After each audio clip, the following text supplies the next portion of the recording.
जब जंगे यमामा के मैदान में 700 हाफिज़े कुरान का खून बहा तो एक सहाबी के जहन में एक ऐसा खौफनाक सवाल आया जिसका जवाब अगर न मिलता तो शायद आज हमारे पास कुरान महफूज न होता। ये उस वक्त की बात है जब नबी सल्लल्लाहु अलैहि वसल्लम की वफात के सिर्फ एक साल बाद जंगे यमामा में तकरीबन 1200 सहाबा किराम शहीद हुए, जिनमें से 700 के करीब हाफिज़े कुरान थे। ये बात समझना जरूरी है कि उस जमाने में कुरान किसी एक किताब में नहीं था, वो बिखरे हुए मवाद पर लिखा हुआ था, जैसे खजूर की शाखों पर, चमड़े के टुकड़ों पर, पत्थर की सिलों पर, ऊंट या बकरी की हड्डियों पर, और सबसे बढ़कर सहाबा किराम के सीनों में महफूज था। जब जंगे यमामा की खबर मदीना पहुंची तो हजरत उमर फारूक रजी अल्लाह अन्हु के जहन में एक खतरनाक सवाल आया। उन्होंने सोचा कि अगर इसी तरह हर जंग में हाफिज़े कुरान शहीद होते रहे तो कहीं कुरान का एक बहुत बड़ा हिस्सा जाया न हो जाए और कहीं कुरान का वजूद ही खत्म न हो जाए। वो फौरन हजरत अबू बकर रजी अल्लाह अन्हु के पास गए और कहा, कुरान को एक जगह एक किताब की शक्ल में जमा कर देना चाहिए। हजरत अबू बकर रजी अल्लाह अन्हु पहले घबराए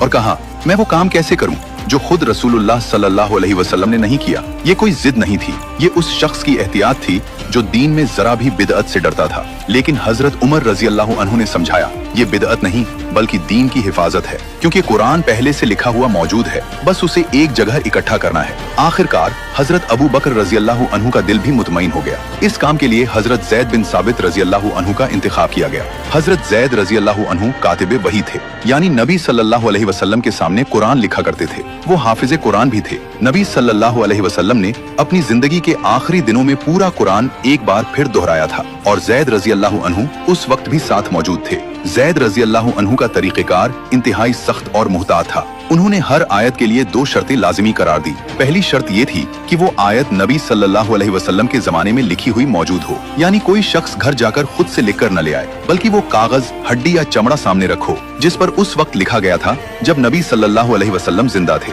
दूसरी शर्त ये थी कि कम से कम 2 सहाबा गवाही दें कि हमने ये आयत खुद अपने कानों से नबी सल्लल्लाहु अलैहि वसल्लम की जुबान मुबारक से सुनी है। इन दोनों का एक साथ होना जरूरी था, तब जाकर वो आयत कुरान में शामिल की जाती थी। इस पूरे अमल में एक बहुत दिलचस्प वाकया पेश आया। जब सूरत तौबा की आखिरी 2 आयात की बारी आई तो पूरी तलाश के बावजूद वो आयात सिर्फ एक सहाबी हजरत अबू खुजैमा अंसारी रजी अल्लाह अन्हु के पास लिखी हुई मिली। अब मसला ये था कि शर्त 2 गवाहों की थी और तहरीर सिर्फ एक के पास थी। लेकिन यहाँ एक खास बात याद आई। नबी करीम ने खुद अपनी जिंदगी में हजरत अबू खुजैमा रजी अल्लाह अन्हु की गवाही को 2 आदमियों की गवाही के बराबर करार दिया था।